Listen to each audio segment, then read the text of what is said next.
xam ne mooy liggéey ci santé et l'éducation de l'enfant basé wu à New York mu ñëwoon tey pour événement bi ginnaaw bu ñu fii ci Tivaouane nag ginnaaw bi ñu jàllee Sénégal yëpp lu ñu ñàkk mu di Serigne Abdou Aziz Sy Junior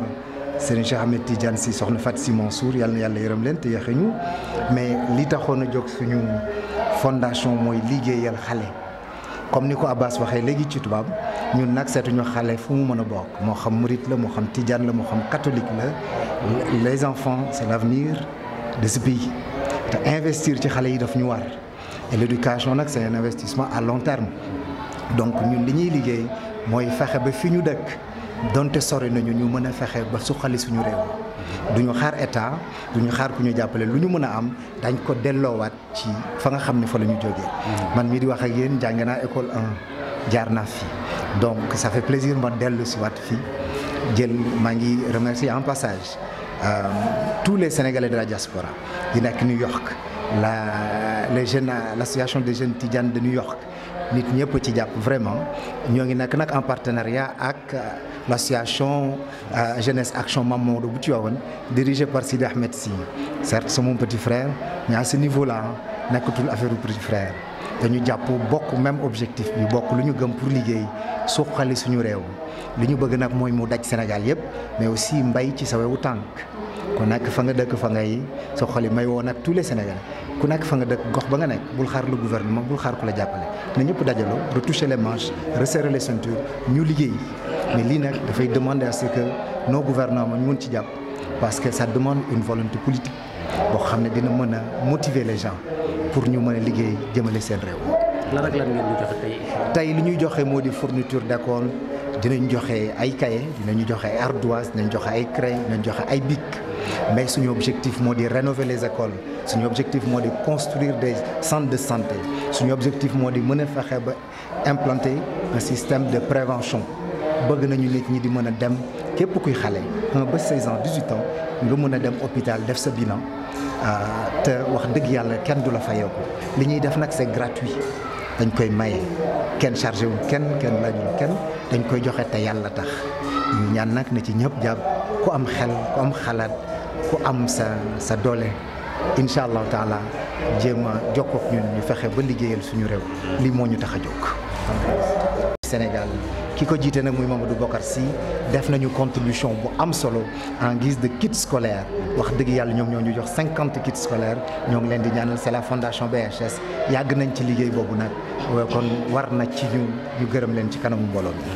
mi di gërëm aussi l'inspecteur moom mi nga xam ne aussi bi ñu ñëwee wax dëgg yàlla ubbil nañu bureau ñu toog waxtaan mu waxal ñu exactement lan mooy li nga xam ne moom lay xaar ci ñun et que sa porte est grandement ouverte pour que saa yu bëggee liggéey ak moom vraiment fu ñu bëgg rek wax dëgg yàlla mën nañu jàppale bu baax a baax ñoo ko ciy gërëm di ko ci. suñu liggéey la suñu wàll la moom bu ñëwee jógee ba New York indi fondation ne kat damay jàppale école loo xam ne ñun ñoo ko waroon def état bee ko waroon def moom mu ñëw en tant que agent de développement nekk sëriñ également am baat fii si dëkk bi ñëw dañuy jàppale en matériel loolu dañuy def lu gërëm fondation ak ñëpp ñu ko jàppale wax na fi ay BHS defe naa Jeunesse Tidjane de New York ak ñeneen. ak diaspora ak Jeunesse Action Mame Maodo également bi fi ñëw ndax moom aussi enseignant la nekk fii ak ñun donc duñu def lu dul gërëm leen vraiment ci taxawaay bi di wax ni vraiment yàgg nañu gis seen taxawaay ci école ndax moom Abdou Aziz Sy première édition journée de l'excellence et du partenariat jàppale woon nañu avec une contribution financière essentielle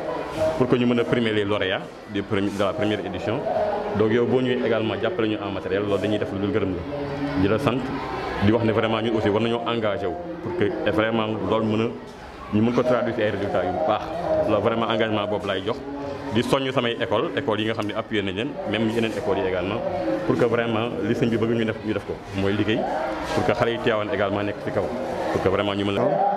pour l'éducation et la santé des enfants basés aux États-Unis d'Amérique. Parlez-nous un peu de cette association, comment elle est née? Cette association a été créée aux États-Unis par l'entremise de M. El Hadj Abdou Aziz Sy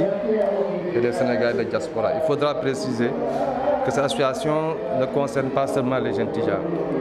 Elle est ouverte à tous les Sénégalais de la diaspora parce que l'objectif reste commun, c'est celui d'assister les enfants aussi bien au niveau de la santé que de l'éducation. Si on comprend l'importance de ces deux secteurs dans le développement de cette couche vulnérable de notre pays. et qui constitue d'ailleurs l'avenir de ce pays. Mais pour que la jeunesse, l'enfant soit un avenir, il faut qu'elle soit accompagnée, qu'elle soit encadrée, qu'elle soit éduquée et qu'elle soit en bonne santé. Alors pourquoi ces gestes justement? Mais ces gestes entrent dans une perspective normale. Normale parce que tout Sénégalais aujourd'hui,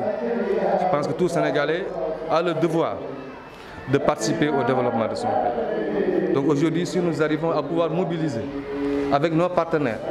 que je remercie au passage, comme la Banque de l'Habitat du Sénégal, la Fondation de la Banque de l'Habitat du Sénégal, l'Association des jeunes Tidianes